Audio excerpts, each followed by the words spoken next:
Yes, welcome to today's Q&A. You have come up with a lot of fun and interesting comments, and we are going to talk about them. Let me introduce my sidekick Isaac. Hello. Yes. Yeah. So, shall we start? Yeah, let's get right into it. Yes. We have some comments from the last video that I'm going to be reading. First, we have, and I'm sorry if I butchered his name, Ginesadrone or something like that. They shared something really fascinating. Okay. They told about Japan, where you can get horse riding therapy for your back. Oh. She also has back issues due to an accident. Yes. And she wonders what happened to your back. Yes. What happened to my back? I haven't been in a trauma or anything like that. Lambi, come. Yes, come. Yes, someone wants to say hi to you or bark at something. But anyway, my back has always been kind of like a problem, and it's because I'm legally blind. So I have always, when I walk, going and looked down a lot, and that has kind of developed to a bad. I'm not walking in a straight up position, I'm walking a little bit like this. And also I have osteoporosis, and that means fragile bones. And that's because I have a problem with the back. And also with my muscles. I have a lot of pain in my body. I can do like lift a little thing, and then I get like something in the muscles and when it hurts. So it kind of is what it is. But this is one of the reasons I am going to try to apply for a guide dog, because then I can walk more straight up and don't walk and look in the ground as much. So that's actually the plan. Sounds like a good plan. Yeah, I think so too. Yeah. I had Lavendel. She has been a great guide horse. Guide horse. Yeah. And Lambi almost became a guide dog. Yes, she actually almost became a guide dog. But the problem is that because my sight is what it is, it has been too difficult for me to train her the way she needed to be trained, to mark all obstacles and things like that. And I'm not a guide dog trainer. Horse trainer. Exactly, almost. So that was too difficult. So Lambi is kind of like our cozy dog.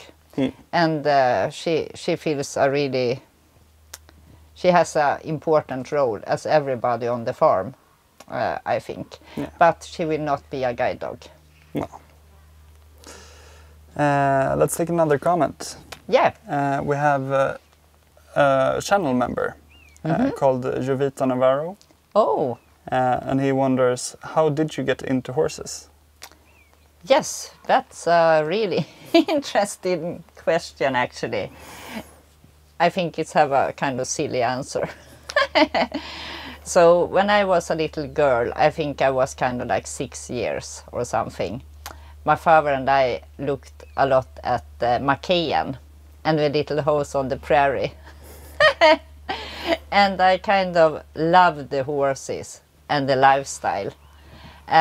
So I think it actually was why I was so interested in horses. So when I was 6, I finally got my own horse, Gulla. How long did you have Gulla? Until I was in my late teens, I think. I think she was kind of like, I don't remember, but I think she was way over 30 years when she actually died, because she was really old when I got her. And 30 is very old for a horse, isn't it? Yeah, I think it is actually. Yeah. It depends so much on breeds and how the horse life is, I think. So it can be different Yeah. ages, like humans. Like humans. Yes. Were you already interested in Western horses back then? Was Gulla Western? Gulla wasn't Western, but when I got there, I kind of had like the only thing I had was a bridle. So I started riding bareback. And I think I had an old riding helmet. But I wanted her to be a Western horse. So I remember that Christmas I wished for a Western saddle, a cowboy saddle. I wasn't into I wanted to be a cowboy. That was the thing. Yes. So I got my cowboy saddle, and I had like a old rug that I put on Gulla, and off we went to the woods. It was so funny. With a cowboy hat and a lasso? No, nothing like that. Not yet. Actually had a helmet. Well, that's good. And speaking of helmets, Sunny Girl asks why you're riding without a helmet in the latest vlog. Yes, that's a question that pops up every now and then. First of all, I want to say I have nothing against riding with helmets, because of course it's a good safety thing. But when it comes to me, for me, I only get up on really safe horses, because if I should fall off, I probably would hurt my whole body anyway. So I'm really particular with what kind of horse I get up on. And sometimes I do have helmet, and sometimes I don't. For me, it's kind of like I need to be as close as I can with the horse and the feelings around me, and the helmet actually takes away a little bit of my senses. That is so difficult to explain. No, you don't want something to cover your ears when it's No, something you rely on. Or my head or anything. Yeah. It's kind of like I use my whole... Maybe I should run around naked and then I should see everything. Connect with the horses. Yeah, exactly. But I think it's also a lot of things that people relies too much on the helmet. It's kind of, yes, put on a helmet and then you're safe. Nothing can go wrong. Exactly. And that's, in my world, is kind of stupid to think like that. Because a lot of things can always, of course, go wrong. But you can do so much to keep your horse safe and yourself, that actually has nothing to do with the helmet. You can see people training their horses from the ground with the horses, and yes, we have a helmet on, but we do a lot of other stupid stuff that actually can be really, really dangerous. But it's kind of like, it's okay because we have the helmet on. And a lot of stuff I do is to prepare the horse so that the horse should be safer. I work a lot with safety stuff. How I bring the horse into the box, how I let it go in the pasture. I have so many stuff like that I'm thinking of. And I want to end this question again with, I think it's a good thing to have helmet. I have sometimes and sometimes not. Yeah. Yes. And I'm 53 years old, so I think I can decide for myself, actually. Maybe. And Jacqueline Anthony asks, how many horses do you own? Oh, 9, actually. And it used to be 12. Yes, it used to be. I have sold Joe-E, Joe-E, and Rain and Lomis, actually. Fiona is still for sale, but no one bought her. I haven't put a lot of work in to try to get her sold. No, I'm not sure if I want to sell her anymore because she is developing so great. And we have 2 more in the stomach in Lavendel and Nicky. 2 on the way. Yes, exactly. It's very exciting. Yes, and I think, not at the moment, but in the future, soon future, I will look for a girlfriend for Sparven, because I want the perfect horse to breed with Sparven. And that horse, it's kind of like a episode in its own, because I have so much to say about Sparven and his new girlfriend. So Yeah, we'll save that for later. yes, we do. We have a comment in Spanish that we've translated. You don't know Spanish? I don't. I took a bit of Spanish. You did? Yes, but I don't know Spanish. Okay. I'm not that good at staying in school. Por favor, I know. Una cerveza, por favor. That one I know. Yes. So he says, or she, Maria Solfagiano. I'm sorry if I butchered that. I love the video. One of the doubts I have, in theory, are 2. First, at what age is it prudent for a mare to stop breeding? Okay. No, it is this age thing again. That is really hard to answer, because the thing I can say like this: the things I'm looking at is, how is the mare doing? Is she still in good health? So I don't like to put numbers and ages on stuff. I like to look at the individual and see what the chances is for a good outcome. Let's say Madonna, she will not have any more foals because we almost lost her when we lost Dandelion. We are not going to talk more about that, because I feel I'm done crying on YouTube. Yeah. Has Madonna had any other foals than Lavendel? No. No? Actually, only Lavendel. And how many foals do horses usually get? Does that also vary a lot? Very kind of. Did someone ask it, or you? That's me. That's just me That wondering. was a stupid question. It depends on how often you breed the horse. And like Shania, we bred her with 1 year break because she was older. So I wanted her to be able to rest for a year between the foals. I think Shania actually had 15 foals. That many? Yeah. Whoa. And you see Nicky, she had 4, and now she is expecting her 5th, and she is 13 years old. So that's crazy. 15 foals. Yeah, and it depends what you want to do with your horse. I mean, Lavendel, she having her foal next year. I don't think I will rebreed her because I want to start riding Lavendel and do a lot of funny stuff with her. So it depends. It depends.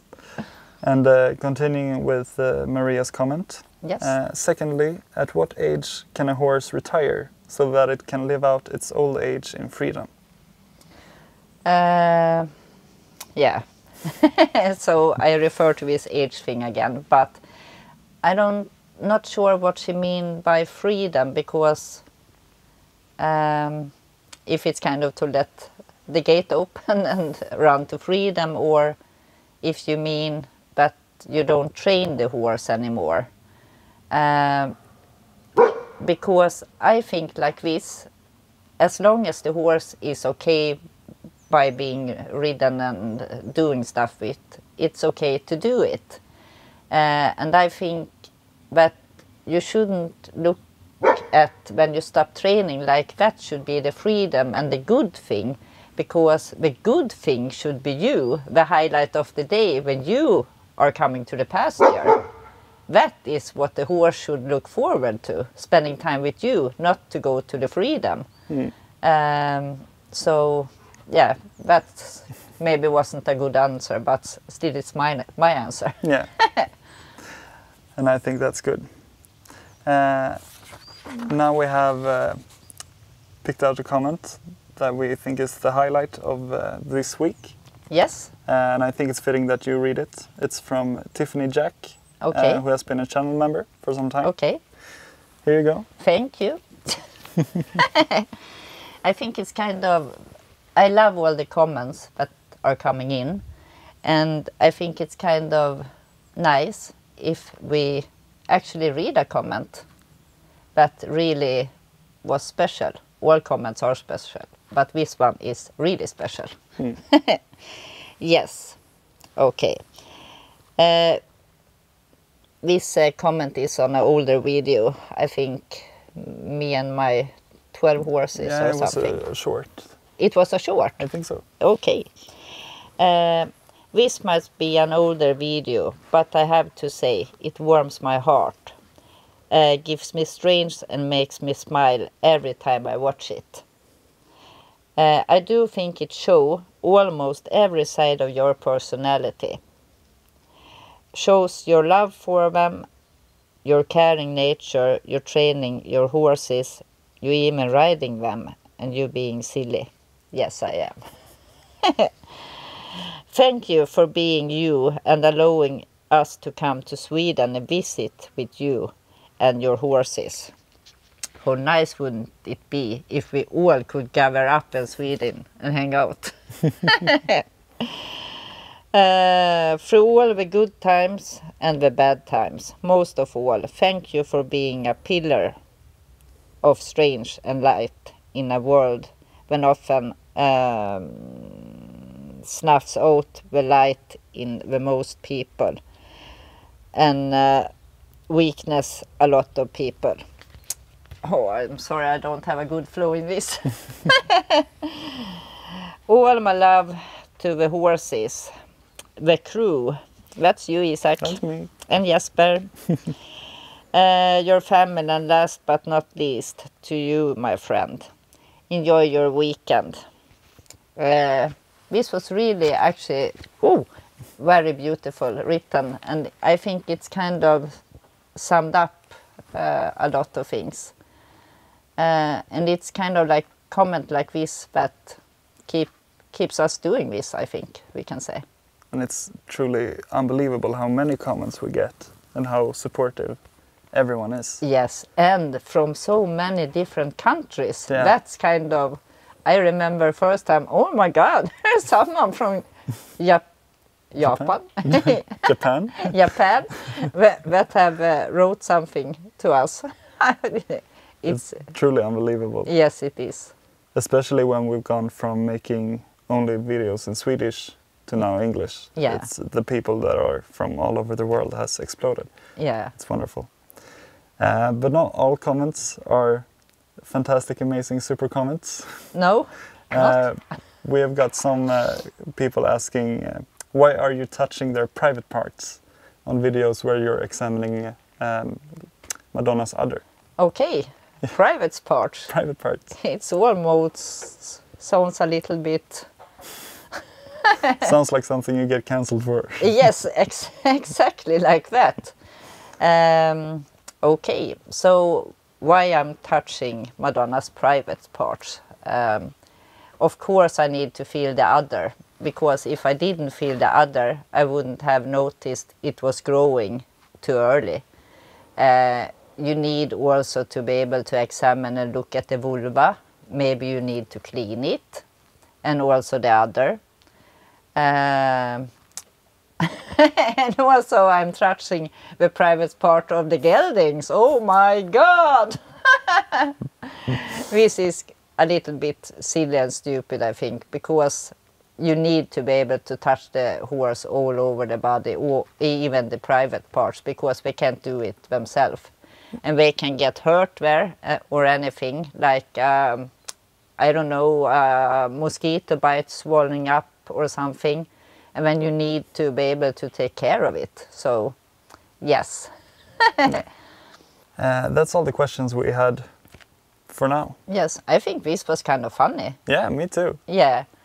I don't know, would you like us to maybe do this more often? we can maybe, what can we do? We can take some comments that we find on different platforms, and also take the greatest comments and the strangest comment. The funniest and the... Yeah, exactly.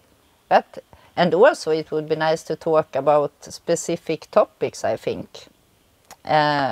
Please write in the comments if you think this is a good idea for us to do. Because I think it was actually, I really enjoyed this. Next week we have a lot of stuff to do. And I actually have some really great news too. But that we will take next week. But please write in the comments what you want us, if you want us to do more of this, and if you have any specific topics that we can talk about. Because I do love to talk. That's kind of my thing. Yes. Thank you so much for spending time with me and Isak. Love you guys. See you soon. Bye. Great. Yes. Over and out. Over and out.